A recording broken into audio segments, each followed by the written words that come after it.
네, 안녕하십니까. 김성일 쾌잡설의 김성일입니다.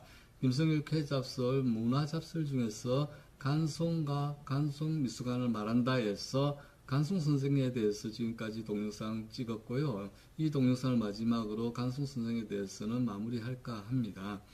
마지막 동영상은 아드님이신 전성우 간송미술관 재단 이사장 분께서 인터뷰를 한 기사가 있습니다. 그 기사를 보면 그 간송 선생의 어떤 진면목도 알 수 있고, 그리고 아버지에 대한 아들의 정도 알 수 있습니다. 그래서 좀 설명을 드리도록 해보겠습니다. 자, 파워포인트를 봐주시겠습니다.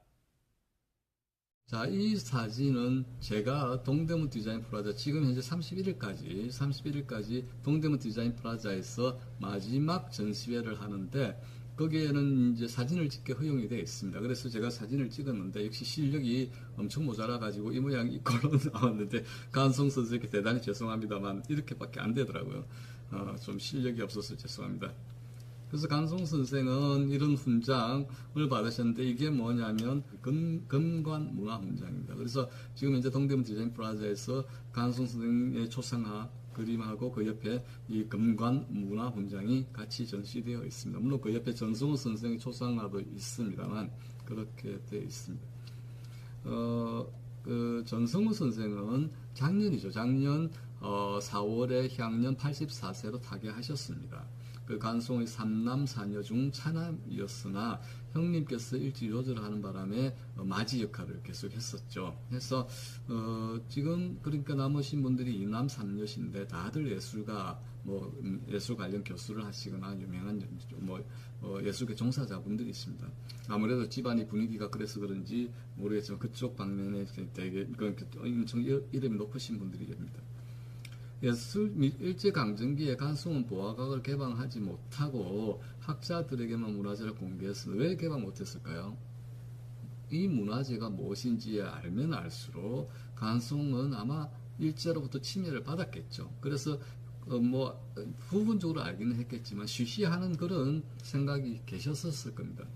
그런데 저기 아들인 전성호 선생은 보화각을 간송미술관으로 이름을 붙이고 일반 공개 전시를 했습니다. 거기에서 1년에 2번 봄, 가을 2주씩 전시를 했었습니다. 그건 제가 한번 말씀드렸는데 한 15년 전 초창기에는 사람이 별로 없고 가서 구경할 만 했었습니다. 그런데 그 이후로 우리나라 국민들이 문화에 대해서 또 간송에 대해서 간송미술관에 대해서 많이 관심을 가지는 바람에 가면 봄, 여름, 가을 전시를 하면 3시간 넘게 줄을 섰다가 떠밀려서 30분 떠밀리다가 나오면 거의 다 합니다. 그래서 동대문 디자인 프라자에서 한 게 저로서는 참 기뻤었습니다. 아무튼 그렇게 전시를 해왔습니다.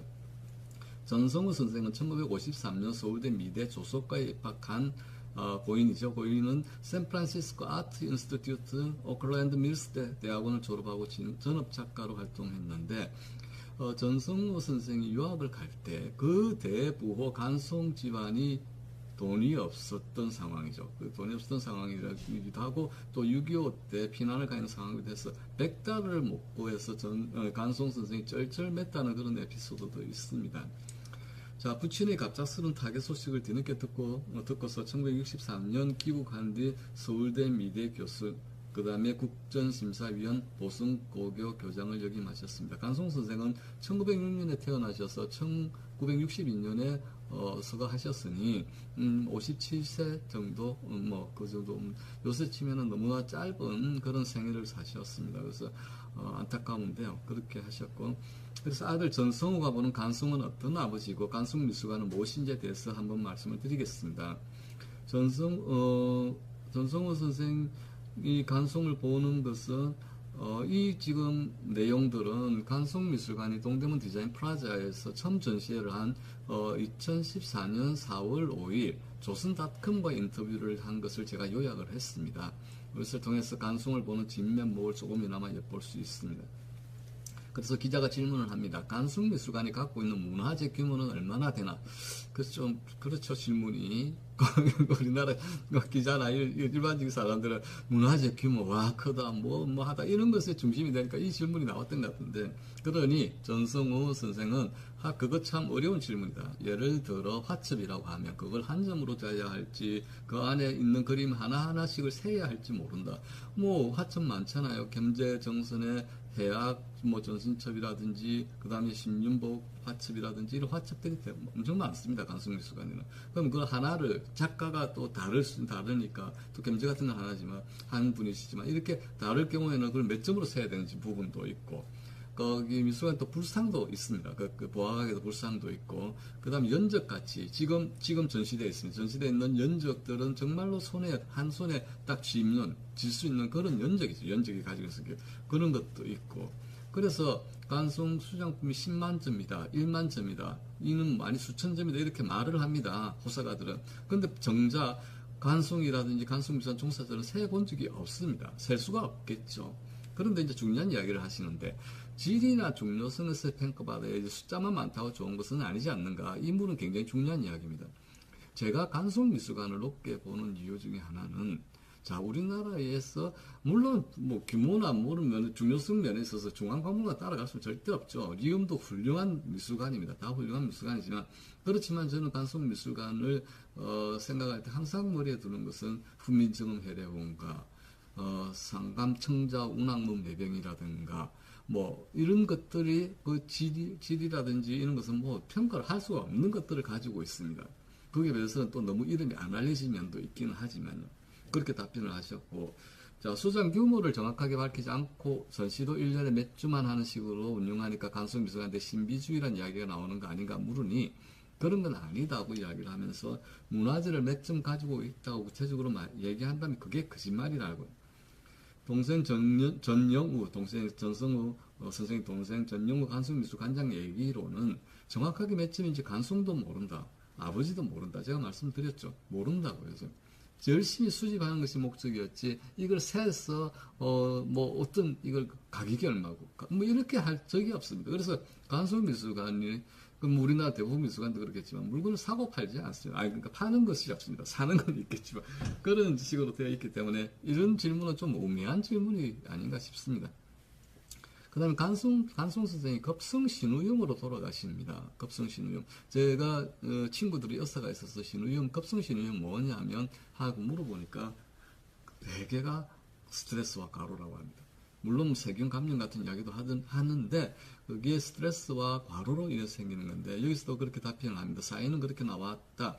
하지만 여러 가지 복잡한 이유가 있었을 것으로 생각한다. 그때 심려가 컸고 과로하셨다. 62년도니까, 6.25 사변이 나고 그 이후, 그래서 6.25 전쟁 막바지인 1954년 부산 피난 시절에 자기 전성 선생님 미국을 떠나서, 유학을 떠나서 일주일 후 아버지가 환도했는데 집에 들어와서 보아가 상태를 보고 큰 충격을 받으셨답니다. 제가 동영상 6.25와 간송미술관 편에서 말씀을 드렸습니다.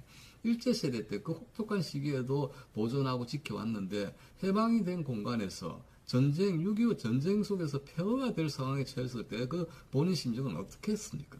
암담한 생각이죠, 암담한. 그런 것을 보는데 또 부산에 피난 갔다가 돌아와 보니 완전 난장판이 됐겠죠. 그걸 보면 어떤 충격을 받았겠습니까? 그리고 전성우 선생님의 끼고 보아가에 갔을 때 내부에 발을 디딜 수 없이 어지러운 상황이었고, 지금 뭐 인사동이라든지 현재, 그런데 간송미술관에 가지고 있던 중국 서적은 막 돌아다니고 있었던 걸 간송이 직접 봤다는 기억도 있습니다. 그걸 본 순간 심정은 또 어땠겠습니까? 하여튼 이런 상황이었고, 그 보성학교 운영도 힘들었답니다. 보성학교는 인수하는 과정에서도 힘들었고 운영도 힘들었고, 결국에는 간송한테 가장 큰 짐이 된 것도 보성학교입니다. 그렇지만 보성학교 가지고 있는 민족사적 의미가 굉장히 크기 때문에 다 감수하고 간송은 그것을 운영해 왔습니다. 그 다음에 간송의 문화재 사랑이 어떨 때 절절히 느껴지던가 하는데, 어릴 때 어쩌다 새벽 1, 2시에 잠을 깨보면 아버지 방에 불이 켜 있었다. 그래서 호기심에 슬쩍 가보니 아버지가 그 밤 1, 2시에 도자기를 어루만지고 계시고 걸려있는 족자를 바라보며 감상을 하고 계셨다. 그래서 보면 간송 선생은 문화재를 본 것이 아니라 마치 자기 몸과 같이 생각하셨다. 그걸 보면서 전수홍 선생은 그것을 정말로 사랑하시는구나 하는 그 생각이 들었다고 이야기를 합니다. 그리고 아버지가 너무 훌륭한 분이라 그 아들이라는 것만으로도 힘들 수 있겠다 했는데, 아들은 이렇게 이야기합니다. 나는 창고직이다. 왜 그러냐면 아버지처럼 큰 재산을 있었어, 물려받거나 해서 무자를 수집할 수 없으니 지키기를 해야 되겠다는 생각을 하셨겠죠. 그저 아버지가 모은 귀중한 문화재를 지키는 사람일 뿐이다. 단 한 점도 밖으로 나가지 않도록 지키는 게 제 책임입니다. 이렇게 이야기를 합니다. 뭐 그래야만 되겠죠.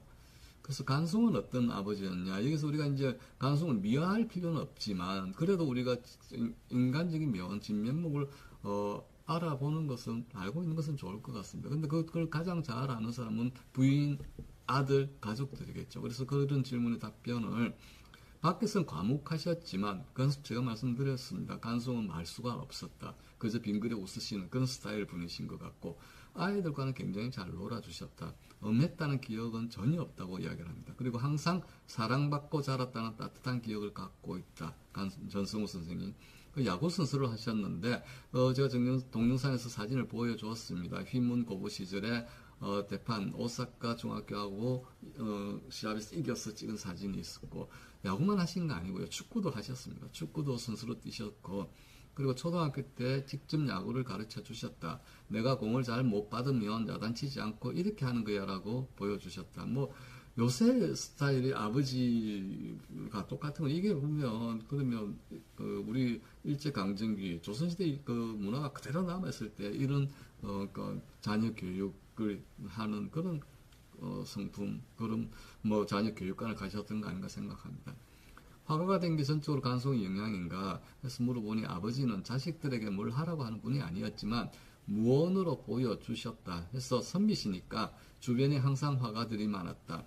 어렸을 때부터 청전 이상범 저번 동영상에서 보아각 상냥식에서 사진 찍었던데 청전 이상범 우리나라의 근대 동양화가의 아주 큰 어른이시죠. 그 다음 충북 고희동 그 휘문고고의 서양미술 한국 최초로 서양미술 전공하신 분이죠. 나중에 동양화가로 바뀌지만 그 다음에 유명한 화가들 우리 집에서 작품을 하셨다. 아마 공간이 제일 높았어. 그러니까 또 모이기 좋아하셔가지고 보화각이라든지 또는 뭐 간송 선생 댁에서 그림을 그렸었던가 봐요. 그래서 휘문고고 시절엔 간송 선생이 휘문고고 시절엔 서양화가 대가가 된 이마동 선생. 이마동 선생은 우리나라 그림에 대해서 조금만 관심 있는 분이면 다 아시는 분입니다.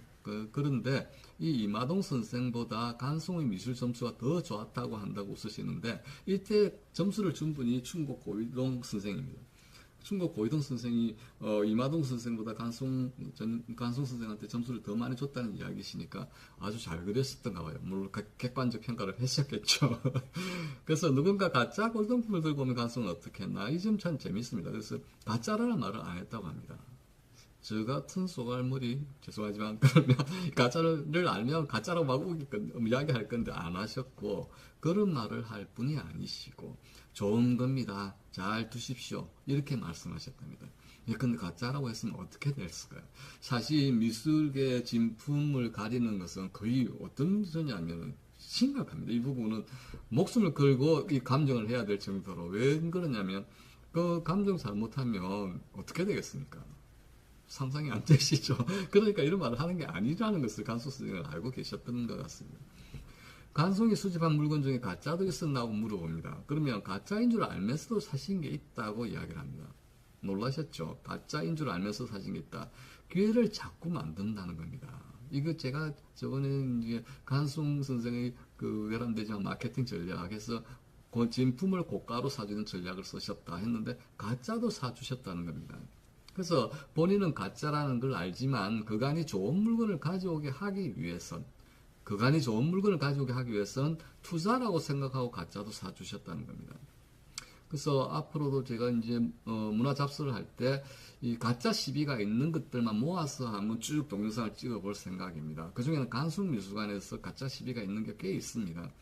그때도 관심을 좀 가져주시기 바라고 하여튼 그래서 친구분들이 집에 와서 술을 마실 땐 청자잔을 냈는데 청자 숫자를 두고 다들 부들부들 떨면서 이게 진짜냐고 물어보면 정말 좋다고도 하죠. 안목이 없으니까.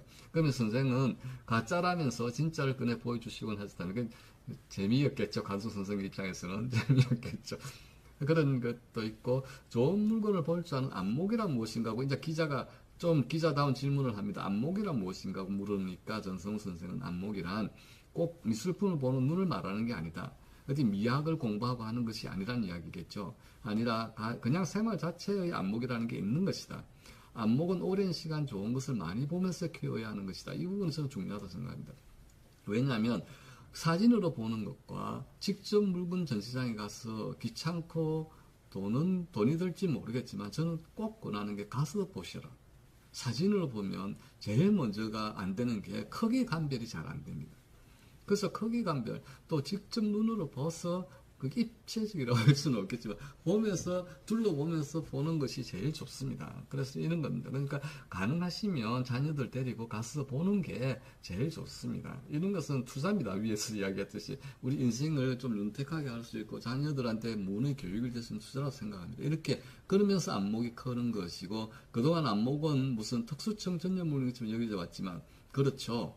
좀 잘난치 않은 사람들이 있죠. 했지만 결국은 민도라는 게 뭔가 이 부분은 참 좀 뼈아픈 이야기인데 민도 우리나라 민도를 생각하면은 참 안타까운 면이 많이 있지만 해서 국민 전체의 안목이 높아지는 것이 이 안목은 꼭 에스플만이 아니겠죠.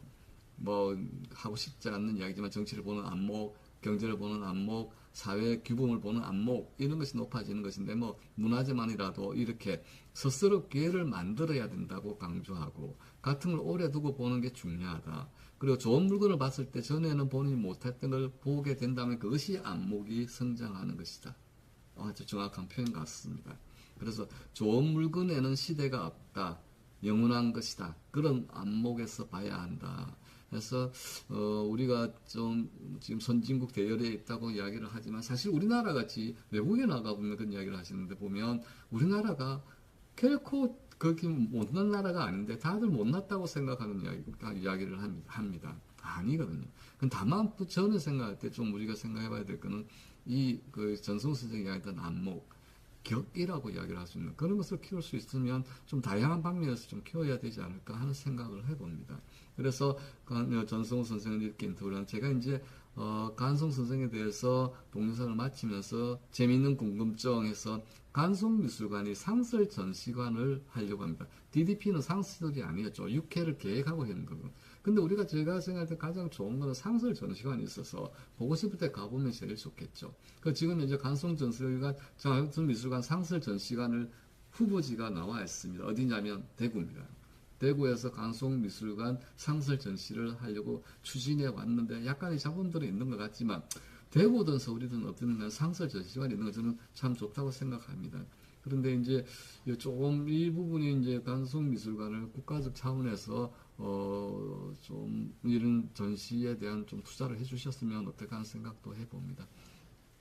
근데 이상으로 간송 선생에 대해서 4편의 동영상을 찍어봤습니다.